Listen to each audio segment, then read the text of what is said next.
So then I thought, okay, I have to switch gears because I'm not getting the IBOs. And it wasn't really, so I said to this friend of my husband's, I said, because I knew his son was and wife were buying a house, so we're moving in St. Albert. And I said, Steve, what's happening with your son? I said, would you mind mentioning to your son that, I'd like to call him and see what his gas and electricity is? So he said, sure.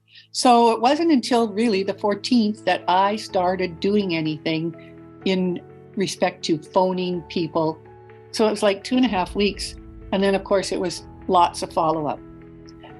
I'd make a phone call. I have my list, got the phone numbers, because if I don't have a list, then you kind of forget who you're going to use, right? Or who you're going to call. So I would keep adding to my list and calling the people. And then I wrote down when I called them so that I know. And now I have, so I just kept on going. And then when I got to I think I finally had 5 by the 22nd or something like that. And then I thought, okay, so now, and I did say I set my goal at 10. I think that was like on the Tuesday before the 22nd.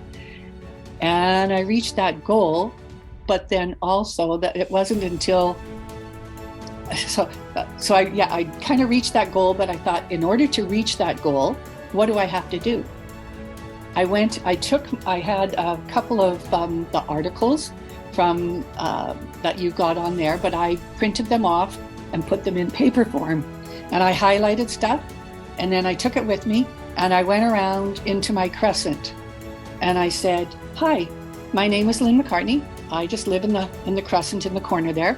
I'm an IBO with ACN, and I'm here to talk to you about your gas and electricity, or about your electricity power rates, right? And one guy said, where were you last week, right? But anyways, I managed to get 3.5 houses just by going around in my crescent.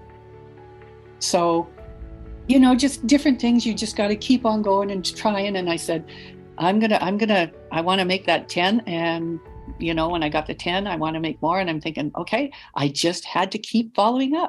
Sometimes you have to follow up with the people 2 or 3 times, right? And then they're not answering. So you think they're ignoring you, but they weren't, right?